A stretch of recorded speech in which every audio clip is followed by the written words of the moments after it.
यांना तुम्ही सिरियसली घेऊ नका.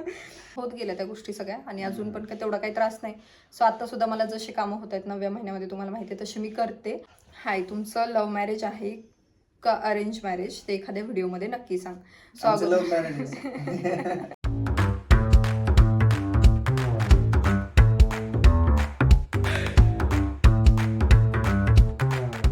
हाय, हॅलो, नमस्कार. कसे सगळे मजेत ना? मजेतच असायला हवं.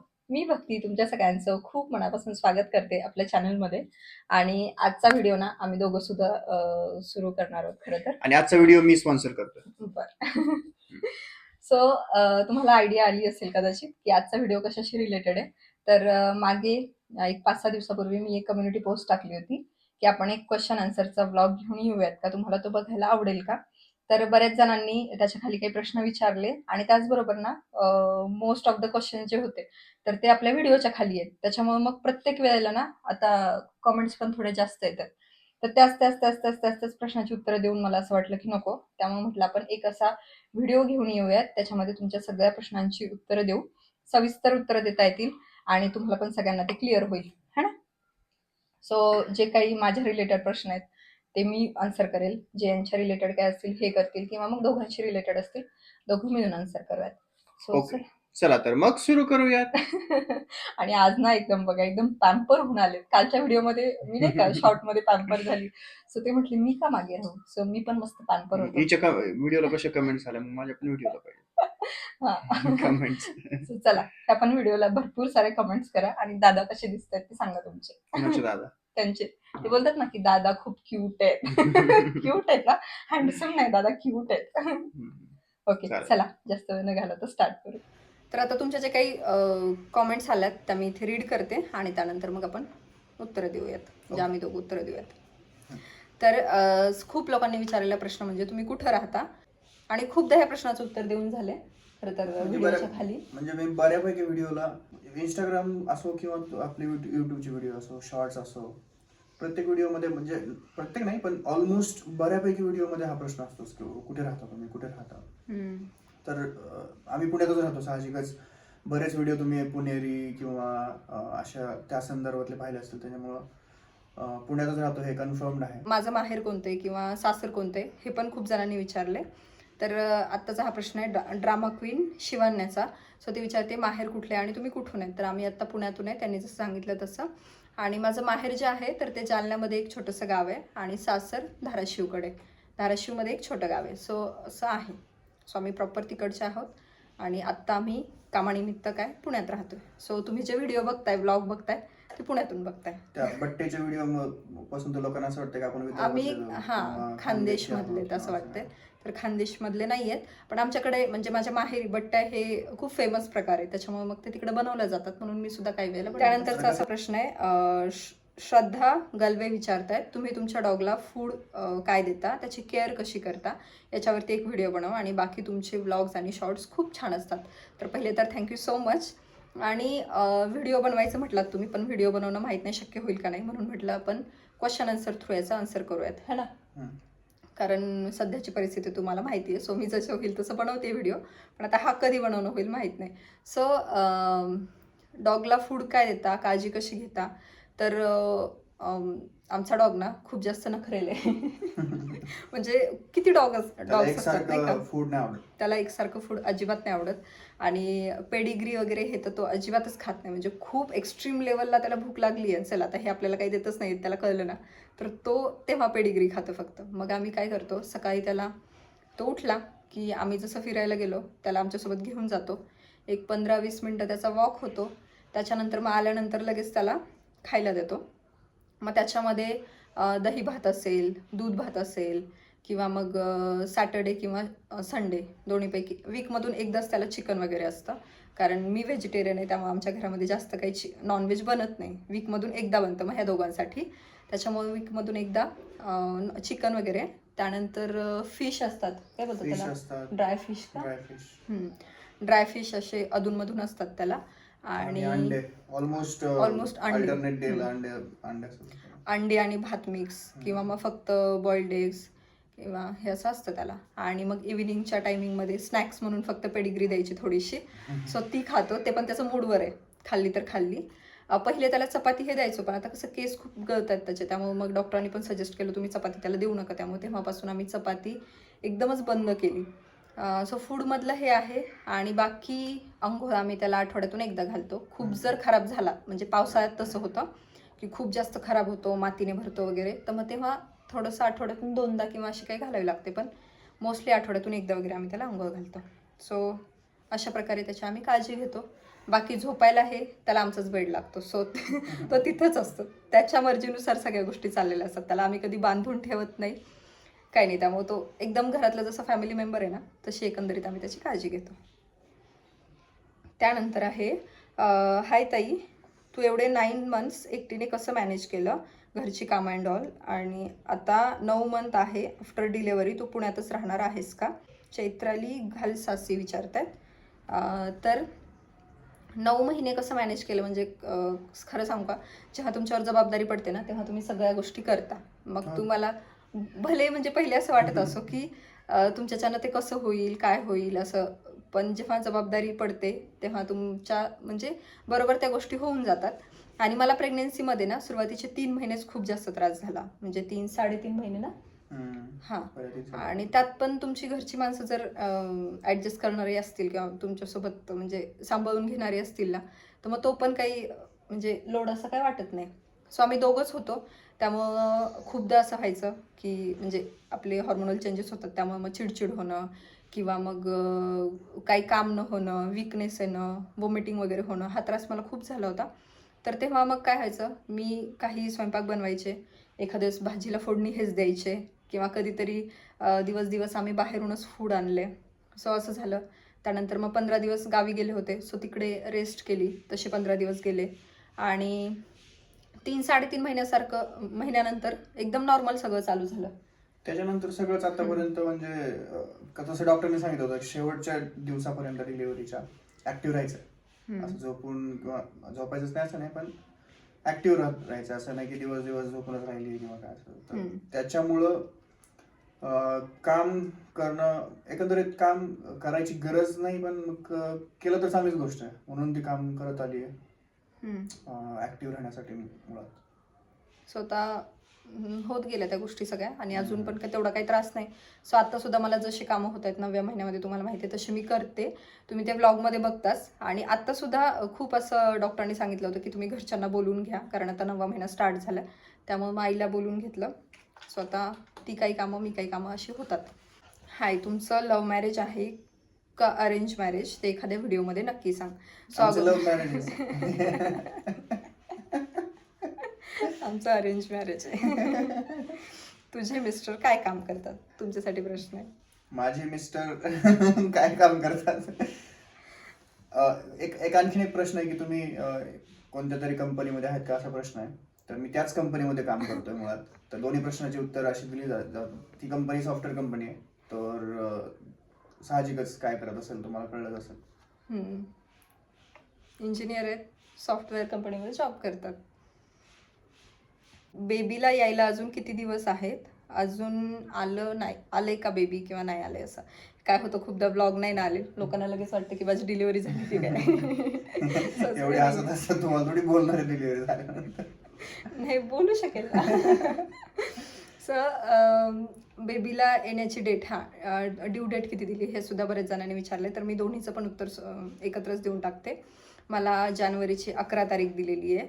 सो म्हणजे बेबी तोपर्यंत यायला पाहिजे, पण डॉक्टरने असं सांगितलं की थोडेफार कॉम्प्लिकेशन्स असल्यामुळं किंवा काही फर्स्ट डिलिव्हरी, सो काही सांगू नाही शकत, सो अगोदरच होऊ शकते. आल्यानंतर मी तुम्हाला कम्युनिटी पोस्टद्वारे, व्हिडिओद्वारे तुम्हाला तसं कळवेलच. तुम्ही टेन्शन घेऊ नका. हां, तुम्ही तसेच कनेक्ट राहा. ताई, प्रेग्नेन्सीमध्ये कोणते कपडे घालायचे ते सांग ना. प्रेग्नेन्सीमध्ये ना तुम्हाला जे कम्फर्टेबल असतील कपडे ते मुळात घाला. आता काय होतं, प्रत्येकजण असं ड्रेस, जे काही मॅटर्निटी ड्रेस आहे तेच नाही घेऊ शकत. काहींना घरी साडीच घालावी लागते, नाही का. आता त्यावर मी नाही सांगू शकत ना काही. मुळात आम्ही ज्या डॉक्टरला, म्हणजे जे डॉक्टर आम्हाला कन्सल्ट करतात ना, त्यांनी असं कोणतंही रेस्ट्रिक्शन सांगितलं नाही. की तुम्ही खाण्याच्या बाबतीत असो किंवा राहण्याच्या बाबतीत असो, झोपण्याच्या बाबतीत असो, हम्म. तुम्हाला जे कम्फर्टेबल आहे, कपडे घालायचे जे काही कम्फर्टेबल ते घाला. जेवण तुम्ही रोज जे जेवण करता तेच करा, फक्त त्याच्यामध्ये प्रोटीन थोडासा इंटेक प्रोटीन वाढवा. इंटेक, कॅल्शियम किंवा जे काही मिनरल्स ज्या गोष्टी असतात त्याचा इंटेक थोडासा जास्त वाढवा. लिक्विड डाएट थोडासा जास्त वाढवा, जेणेकरून जे वॉटर लेवल्स असतात ते मेंटेन राहतात. तर असं काही नाही की हेच करायला पाहिजे तेच करायला पाहिजे. जे तुम्ही आतापर्यंत करत आलात तेच कंटिन्यू करू शकता. कम्फर्टेबल राहा फक्त तुम्ही. हां, आता हे माझ्या डाएटचं पण यांनीच उत्तर दिलं ॲक्च्युली कपड्यामध्येच. तर कपडे तुम्हाला साडी कम्फर्टेबल वाटते तुम्ही साडी घाला. बाकी लूज कपडे जास्तीत जास्त वापरा. जे काही इनरवेअर वगैरे आहेत तर ते खूप जण म्हणतात की घालू नये, पण असंही काही नाही आहे. तुम्ही कम्फर्टेबल असाल तर घालू शकता किंवा त्याचे जे स्पेशल इनरवेअर मिळतात, मी जसं बॅकपॅकिंगच्या पण व्हिडिओमध्ये सांगितले, तर तसे तुम्ही वापरू शकता. सो तुम्हाला जसं कम्फर्टेबल वाटेल तसे तुम्ही यूज करू शकता. पण मोस्टली ना मला काय कम्फर्टेबल वाटतं, जे मॅटर्निटी ड्रेसेस असतात किंवा एकदम असे लूज टी शर्ट असतात तर तसे, किंवा मग लेगिन्ससुद्धा मिळतात ज्या की मॅटर्निटी वेअरसाठी असतात. सो त्यासुद्धा खूप छान कम्फर्टेबल वाटतात, त्यामुळे मग ते बेस्ट आहे. त्यानंतर तुम्हाला तुमच्या कोणत्या लक्षणावरून वाटतं की बेबी गर्ल होईल की बॉय? तर हा विचारलाय अश्विनी शिंदे यांनी प्रश्न. आमचे लक्षणं चेंज होत गेले पहिल्या महिन्यापासून आतापर्यंत. आमचे 3-4 महिने एकदम वेगळी लक्षणं होती. लक्षणं नाही, पण आम्हाला आतूनच एक वाटतं ना की आपल्याला हे होईल असं. तर आम्हाला तेव्हा 3-4 महिने एकदम स्ट्रॉंग फिलिंग होती की नाही आम्हाला मुलगीच होणार आहे. आणि आता माहित नाही का, एक 7व्या महिन्यापासून आम्हाला एकदम स्ट्रॉंग फिलिंग वाटते की आम्हाला मुलगा होणार आहे. सो आता माहित नाही काय होईल, झाल्यानंतर कळेल जे होईल ते. नंतर एक इन्फो मसाला म्हणून विचारतायत. इन्फो मसाला, तू आईकडे का नाही गेली ग ताई? आईलाच इकडे का बोलावून घेतलं?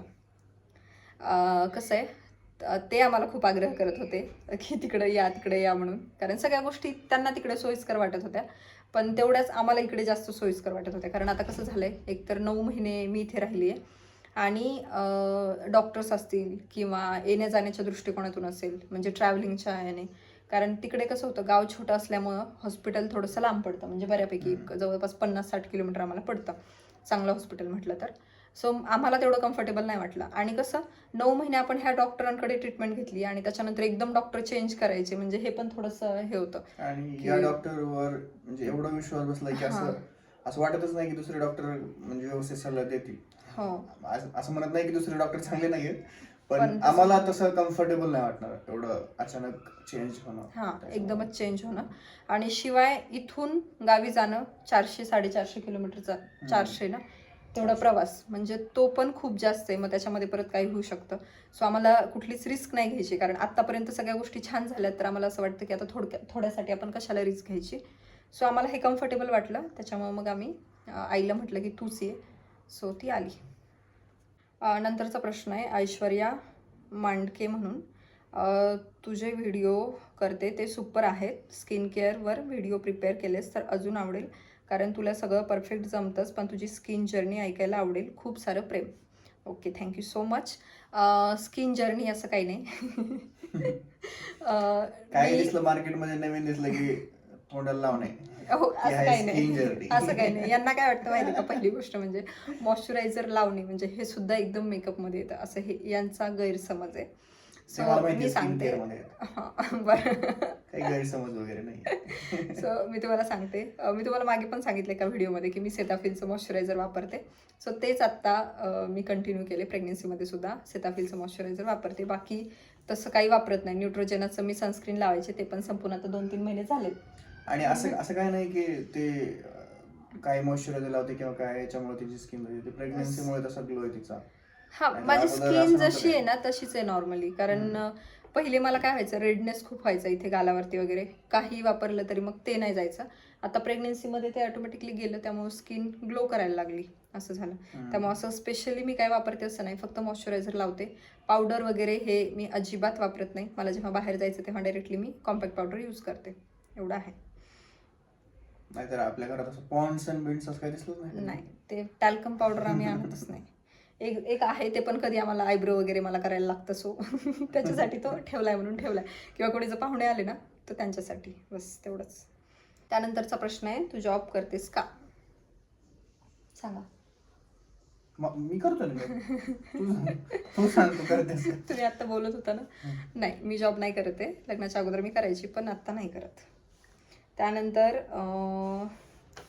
प्रेग्नेन्सीमध्ये त्रास नाही का झाला, तर मगाशीच मी त्याचं उत्तर दिलं की खूप त्रास झाला. 3.5 महिने असं झालं होतं की नको नको एवढा त्रास झाला. गप्पा बसा. हे रोज माझी वॉमिटिंगची ऍक्टिंग करायचे. एवढा भयंकर त्रास झाला, म्हणजे काही खाणं पिणं पचायचं नाही, काही नाही. सो मी तुम्हाला एखाद्या वेळेस सांगेल माझा अनुभव तो कधीतरी. पण 3.5 महिन्यापर्यंत झाला त्रास, 3-3.5 महिने. त्याच्यानंतर काही त्रास नाही झाला.